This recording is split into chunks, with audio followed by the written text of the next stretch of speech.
Okay, good afternoon. Thank you, Daniel. I'll speak in English. Sorry, I don't speak Czech. So I'll try to speak slow, which is not my nature. In this brief, I've tried to make it as simple, basic, and straightforward as possible.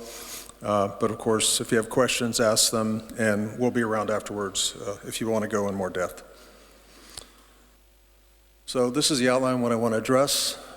Talk about the center, what we do. What do I mean by new generation warfare? Show the examples from these war gamings on the Eastern Front. And then I want to talk about some strategic principles for front-facing or first echelon countries. And then begin the discussion of what are those implications for second echelon countries such as Czechia. And I think these are things which may well make sense to lead into follow-on seminars to explore in more detail. We do three focus areas in the New Generation Warfare Center.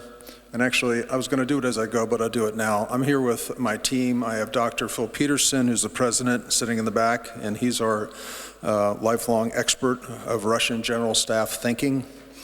And to his right in the back row also are the Zaleskis, Rafael and Wojciech, and they're the modeling team for the Lynx simulation that we use in our games. So back to this. So we look at three things. What is new generation warfare as practiced by our adversaries? It's not about how we think about it in the West. It's how they think about and practice. Second is to work on creating senior level dialogues. We call them the European American Security Dialogue. And we've had about 15 of these around Baltic states, Romania, Sweden, and so on. And in fact, I think you had something like it here, because we briefed the idea a few years ago. And then the last area is what we're here to talk about today primarily is what we call experiential learning, and that's the wargaming simulations. And I think I want to make clear that I don't think I'm giving you any answers. I'm helping you to think about problems, ask the right questions, find unknowns you hadn't thought of. Any different group of people can make a different set of assumptions, and what I'm going to show you in these slides will look different the next time. But we try to be fairly consistent with it and try and take from it the key lessons, and that then would lead to further and more detailed analysis. So, what do I mean by new generation warfare? This is the way that the Russians define it. They have it in kind of three categories. One is what I call non-kinetic, and that's the ones I have in blue.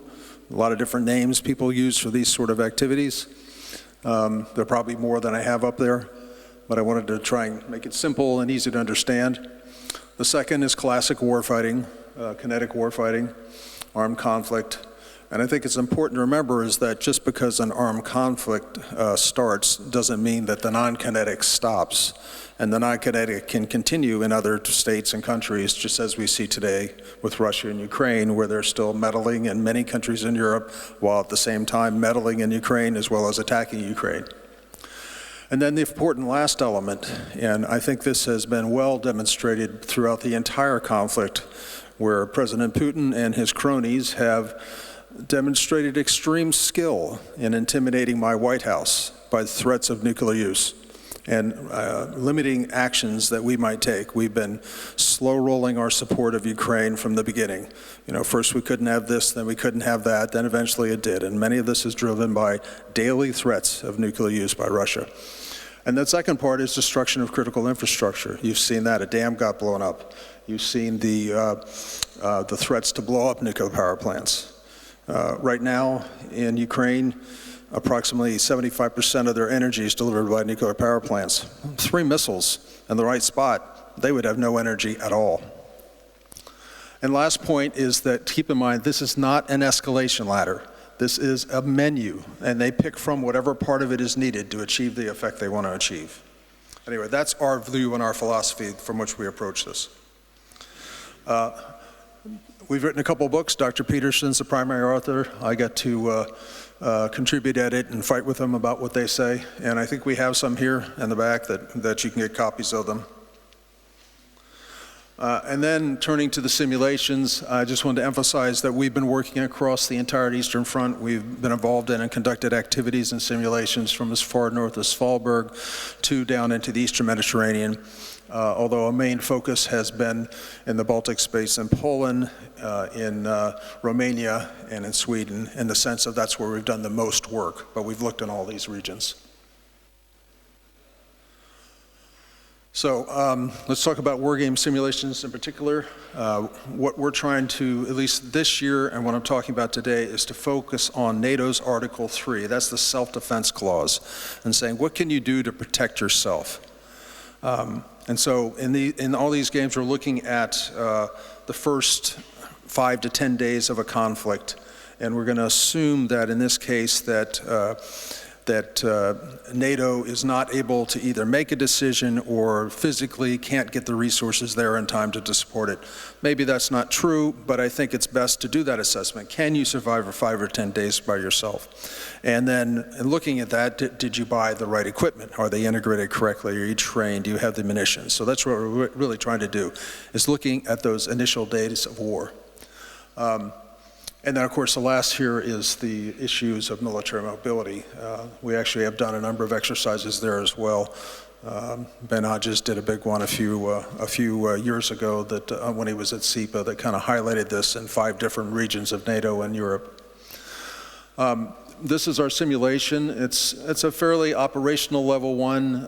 It considers many factors, but we're not solving the radar range equation in here. It's a more strategic type of approach. And it primarily calculates the outcomes in terms of the percentage strength left of a unit, i.e. we had a conflict, weapons are exchanged, and now I have 56% of a tank's division is left in terms of strength. We can go down in detail and extract more meaningful information, but that's the basic level at which we interact. And then these outcomes can be presented in the areas shown, and you'll see this on the charts when I go into the movies. Okay, for the northwest and western strategic directions, we're dealing with 6 armies.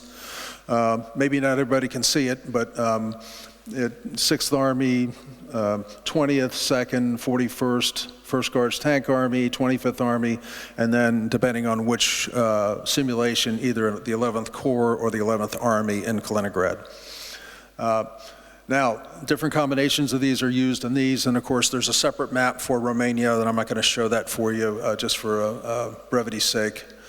But the first question everybody would ask, okay, will we really face that threat in the near future? Everybody's buying a lot of new equipment. They're all increasing their investments 2, 3, 4% in Poland, maybe higher even in some places. But will you really face a threat from Russia?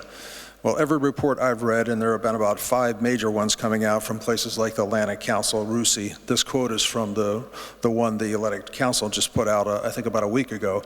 And bottom line, reconstitution by Russia is happening quicker than expected. All of them say the same thing. In this case, they cited they'll be building 1,000 new T-90 tanks by 2026. So this idea that they can, come back on this if they're all at war and they seem to be at that state. Just today, the Deputy Minister, Foreign Affairs, I can't remember his name, but he once again quoted, "Hey, we're in it for the long term. This is a long-term conflict. We're taking it on. So we need to be ready for this." So all of our games will then have some permutation of these forces challenging the country. I'm going to show you 4 examples. The movies aren't that long. They're about a minute each. I'll have a slide at the beginning of what it's about, show you the movie, and then make a few comments and a slide at the end about a few takeaways, and then a couple of comments at the end more generally. So we did 4 here. One is a Russian invasion of Poland from 3 different axes, from 3 different directions. And then we reran the exact same scenario. However, because Poland is buying 96 Apache attack helicopters, it's a much more sophisticated capability than they've ever had before. So in the first game, I didn't feel like they really knew how to use it. So I brought in a retired U.S. Army expert to play that role in a second game just to see what difference it would make. And he would use all the knowledge that the U.S. Army has gained from using Apaches for 30 years. I think that's a generalizing that comment. I think with all the new equipment people are buying, there has to be a tremendous investment in understanding how to train and operate and fully utilize those capabilities. Then we did a pretty broad, and I'll have more on this one, in Romania. It has both maritime and ground elements. If you've heard of the Suwalki corridor, you may not be familiar with this term from Romania. They have a similar area, like the Suwalki Gap or corridor, called the Foshan Gate. And wars have been going back and forth in history through that gate. And then last, we did one in the Baltic region with, again, the Russians coming in from 3 different directions. So the first video then. The background on this is to look at the combat potential of the planned Polish modernization against that threat of a rejuvenated Russian force in 2030. As you know, Poles are spending, at least in terms of percentage, the highest amount.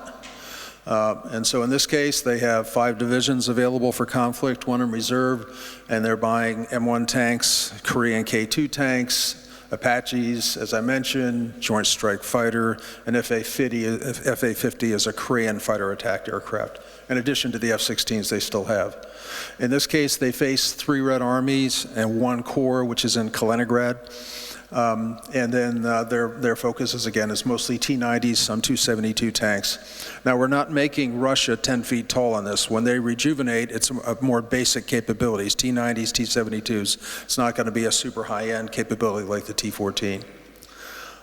We do all our planning with Russia, and that's Dr. Peterson's area of expertise, based on what he's learned over the years, and in addition by watching how they behave in the ZAPEV series of operational strategic exercises, which are focused on NATO. And of course, in all these, you have to make some assumptions. In this case, we're going to assume that Polish leadership is organized and takes the political action to deploy their forces in a timely fashion to where they need to be. It would be a much different story if they did not do that. Okay, so here's the first movie. Before I start it, what you have over here is the percent capability I was talking about, the combat potential. So blue at this point is at 97, the red is 88.3 at day 1. And then I have what happened in terms of main battle tanks, infantry fighting vehicles, artillery, people, helicopters, and aircraft, fixed-wing aircraft. So there's both blue and red. And then you're looking at a map of the country. Just to clarify a little bit, you have, this is Warsaw here, you have divisions here, here, here, here, and here. There's the Corps in Kaliningrad. That's the, I can't remember, this is the 20th Army here, and there's a 25th behind it, and up here is the 1st Guards Tank Army.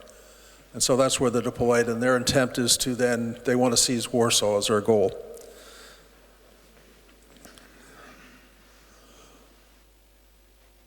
Okay, so now you see it running, and you can see the beginning of the attack, pressing in from all directions against these divisions. Now there's HIMARS here, there's Apaches here, there's quite a number of infantry fighting vehicles and other vehicles with missiles like Spike.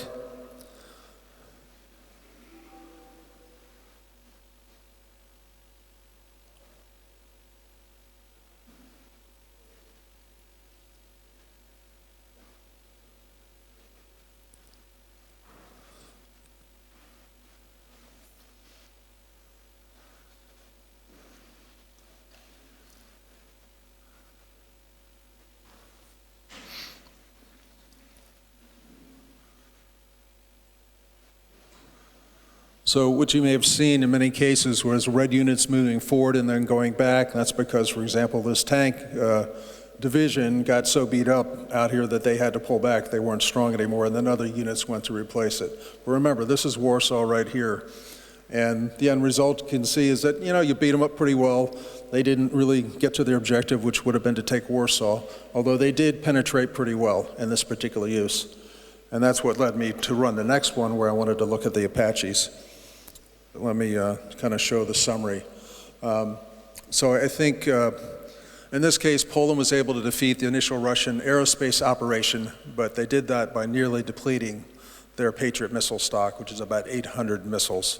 That's about $2 to $3 billion worth of missiles. The 11th Corps from Kaliningrad could not make much progress in the north. And this sort of combat potential modeling we do, the Russians do the same thing. And in their plans now is to upgrade the Kaliningrad from a corps to an army and add a very large tank division up there that they don't have now.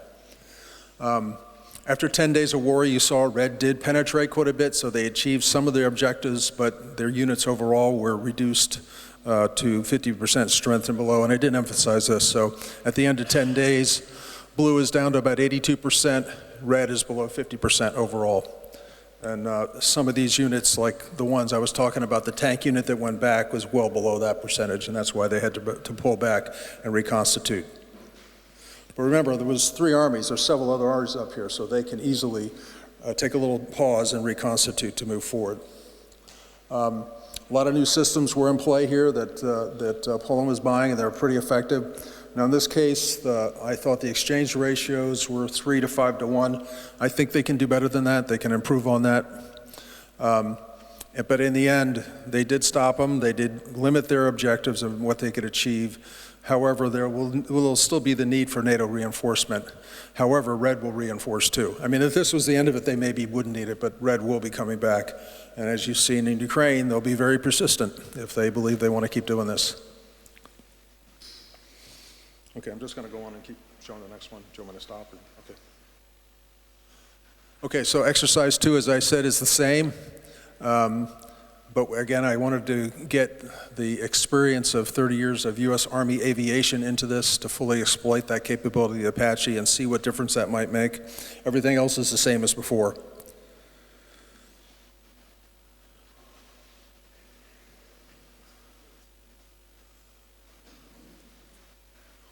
Okay, in this case, you'll see some cases more aggressive Apache use. I think they go deep a couple of times where they didn't before.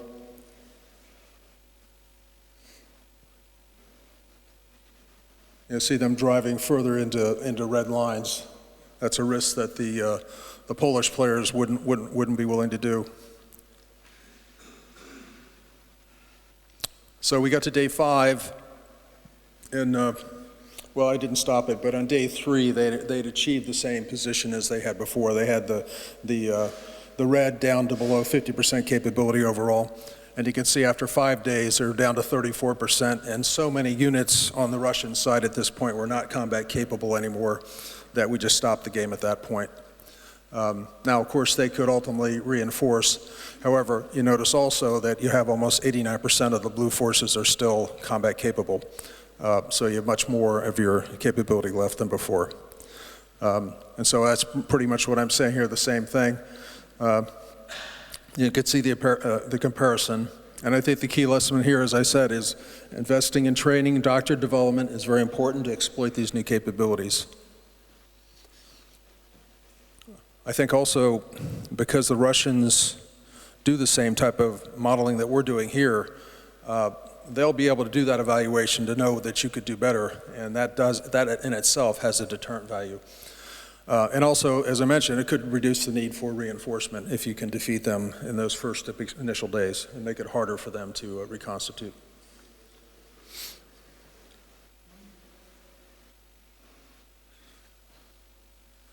Okay, so let's talk about Romania for a minute. It's a little bit different there. It's a different geography, different challenge. We play games what we call full spectrum. So I'm playing all elements of new generation warfare that I showed you earlier. And so in the room, I don't just have military guys playing the game. I have the Minister of Foreign Affairs, I have the Minister of Interior, Secret Service, whoever handles refugees, all the different elements, the cyber people that deal with IT. My goal would be to take this even further and have true totally society resilience there, where we'd have industry in there as well. But so far, it's just government.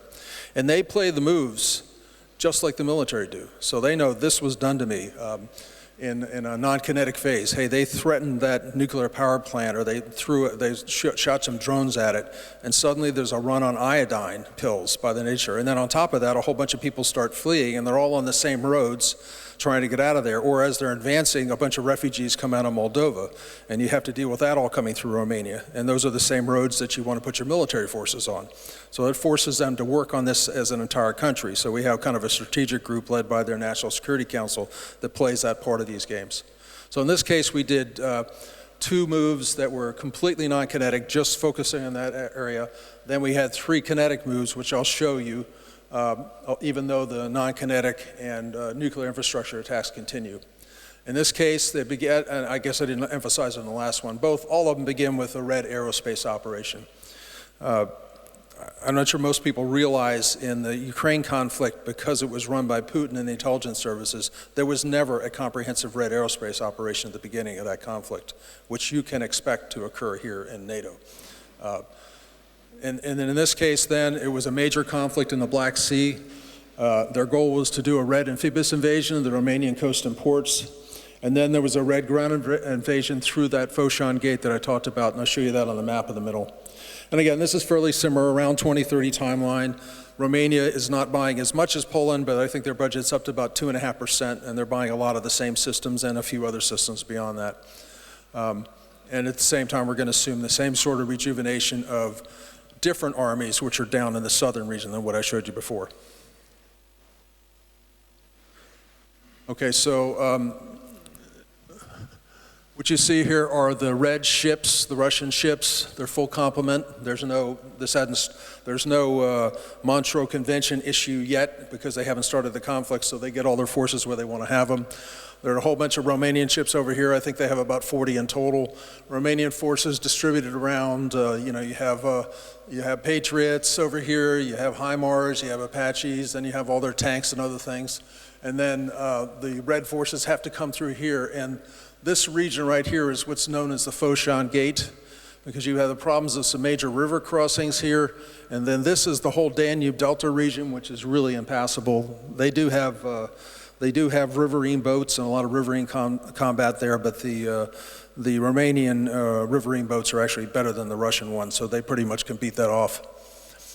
So in the end, you either have to come in through the ports and beaches along this coast here, or they have to come around from the top and then down if they want to get through the Foshan Gate. Many battles in history have come through that region.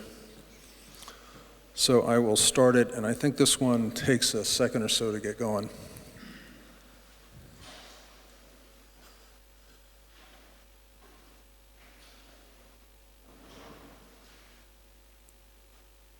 Or maybe hit the button again. Is it moving? Oh yeah, here we go. Okay, I think that's some airborne troops that are going to head to try and secure some airfields.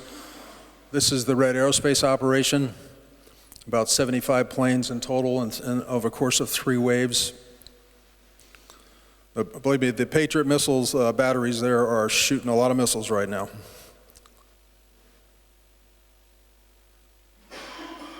Okay, and then they've already had the naval battle, and you can see, actually maybe I'll stop that for half a second.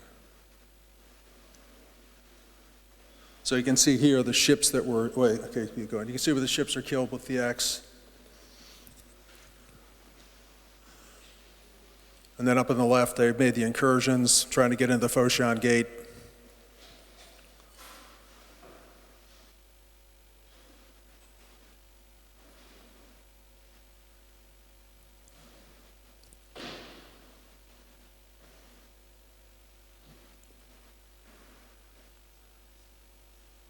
So in the end, we're not very good at showing graphically the naval battle.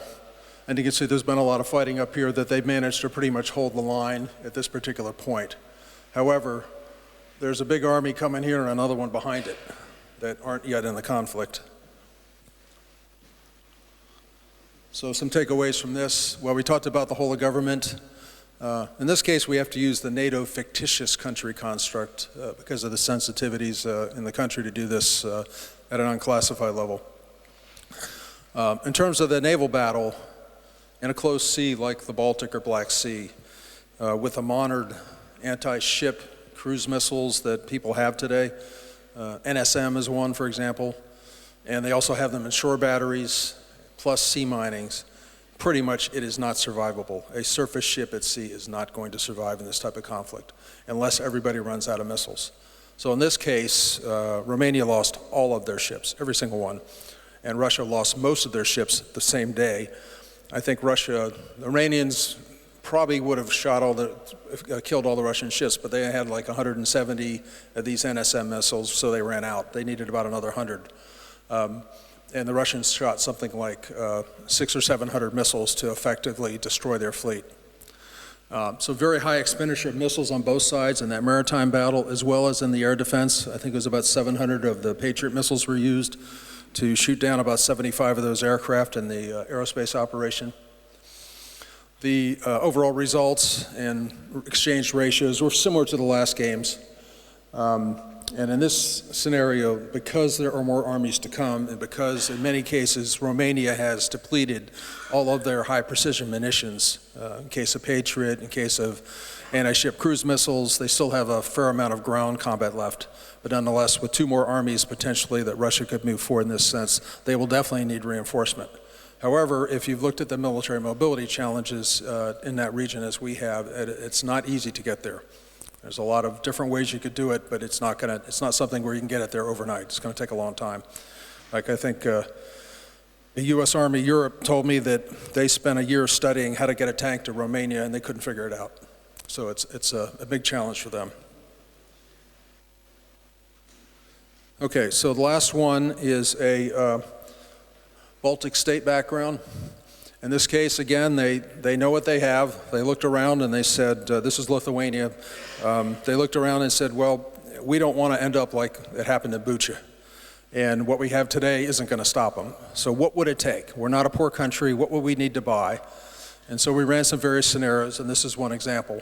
And it's like that first chart I showed you. They've got several armies coming from the north and east, the Kaliningrad army attacking north and east out of there, and then Belarus and another Red Army coming from the eastern region toward Vilnius. The goal is to secure the rail lines and supply to Kaliningrad, which goes across the middle and north of Lithuania.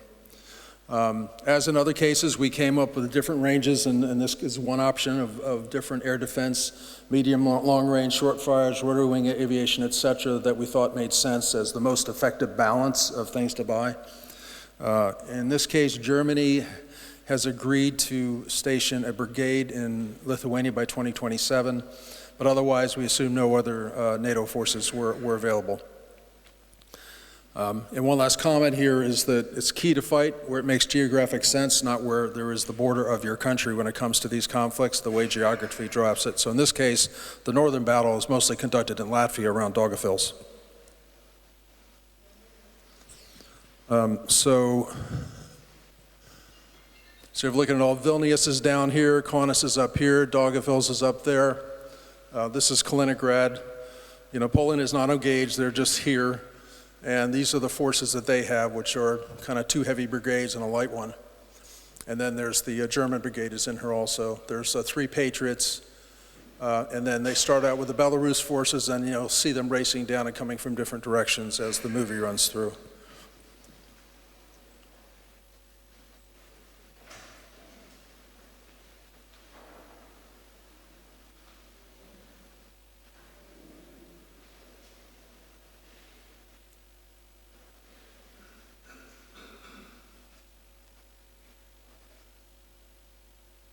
And same as 4 on the left, you can see the combat potential, blue and red, going down day by day.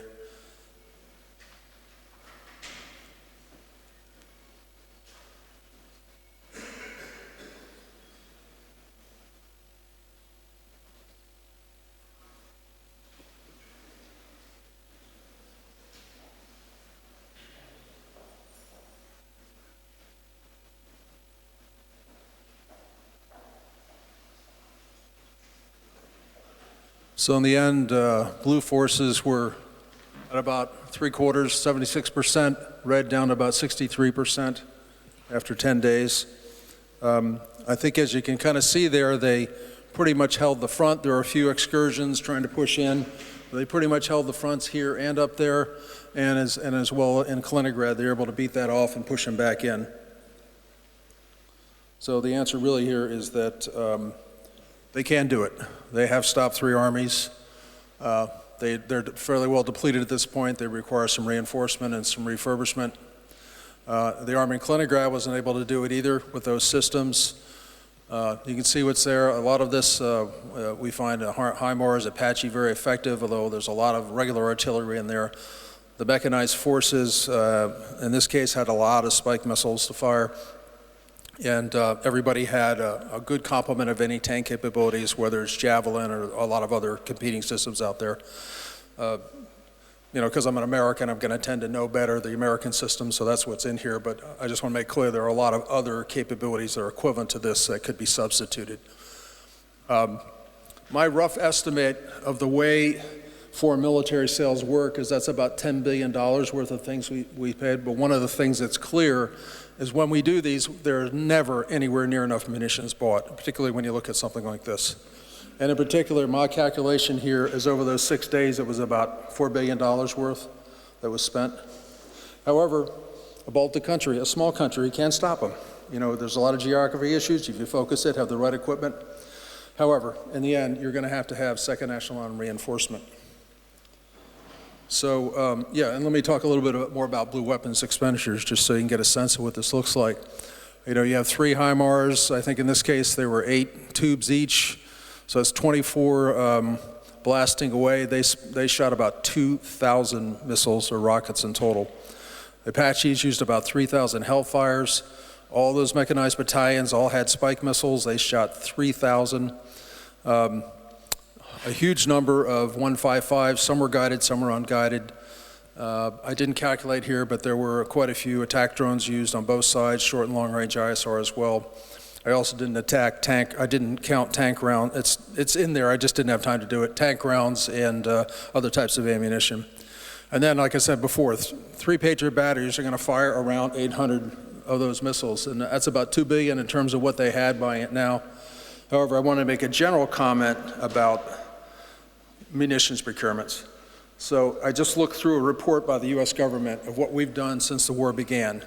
And the type of munition that has increased production the most is this PAC-3 missile.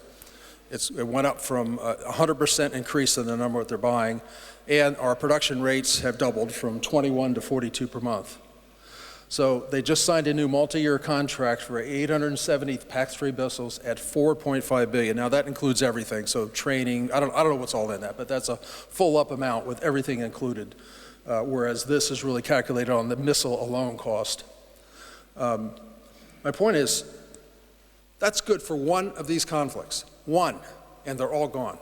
So even where we think we're doing the best, we're still, I'd say, 50% below the real requirement. We need to buy at least twice that in order to do it. And this is the best example in terms of us increasing by a percentage the most of anything else that we're buying. Anyway, that was the point I was trying to make here. Okay, so I think I just have 2 more strides. Okay, so we are, Dr. Peterson and I are fortunate to work closely with some retired US generals that have had jobs like SACEUR and US Army Europe. And this is sort of for a smaller front-facing country, this is kind of the strategic principles that we came up with of how they should think about the problem. It might apply to other locations too, but this is where we did it. And the first thing is to be able to attack deep on the red side of the border. And that means to deter defeat means you have to have the capability, but you also need to have the policy for use. So if you're a country like this and you're going to stand there and let Russia put 3 armies on your border like we did in Ukraine, we just sat there and what we all did all around Ukraine, they surrounded them and we just let it happen. In the West, we can't let that happen. So NATO policy in terms of wait till you're shot first and defend yourself needs to be more carefully defined in terms of what that means. If they put forces too close to your border that puts you at risk, that has to be considered an aggressive action. You need the systems to sense, characterize, target, and engage. And then you need the long-range precision strike by missiles and rockets, fixed and rotary aviation, and drones. So that's step 1, to try and stop them before they get to your border. And step 2, when they get in the immediate proximity, then it requires some additional things. Then you want to continue all those long-range fires, but add medium range. And then you want to give all those armor-killing systems to your troops, whether it's a spike in an infantry fighting vehicle or a javelin in the hands of your battalions and brigades. And then finally, as you saw in these smaller countries, rotary wing aviation can move around the country quite easily, and that really does have an advantage. So we think that's worth doing. Air defense, I only talked about Patriot, but there are also medium range and short range included in all these scenarios, and you really need all three levels to be effective. And then to maintain operations, and this kind of leads into the last slide, the ability to do reception, staging, onward movement, and integration of NATO forces as they come forward to reinforce is very important, and do all the things required there. And then having the sufficient munitions, maintenance, logistics, and infrastructure in place. You can't have an attack helicopter run around the country if you haven't already pre-planned different places for it to get fuel, different places for it to get weapons. And it can't go back to the same place because that's going to get targeted. Similarly, if you use tactical aircraft, in tactical case, they need to probably come back to another country, not the front-facing one. Okay, so I have one last slide. Did I do too bad? Okay, yeah. So, you know, we just started thinking about this problem, so this is our first shot to think about it, of what implications might be for a second echelon. Again, I think we could spend a whole workshop just talking about this. You know, the first element would be to think about what the first echelon states require for them to defend the NATO territory and defeat Red Armies. So looking at the scenarios I showed you, what is it that they don't have that they need? Maybe they didn't buy enough of a certain type of munition. Maybe they need to be something else plugged into there. So the ability to move NATO forces, munitions, equipment, logistics, medical, prisoners, refugees, all that's necessary. In your case, you're buying JSFs. Maybe in a couple front-facing countries, there should be a way for you to stage, fly there, and then go into the battle to help stop the problem so the fight is on the border of NATO, not somewhere inside of NATO, you know, sometime later. The second point would be assess what first echelon states will require in terms of securing their depth and force reconstitution. Again, that's a case of things like being able to resupply aviation and munitions that get used up, as well as to repair their equipment. Because they might have had a depot that was too close to the front, that got blown up by one of those missiles in the initial aerospace operations that the Russians had. So they no longer have that capability, so they need to look back to a country behind them for that. And then the last element would be, the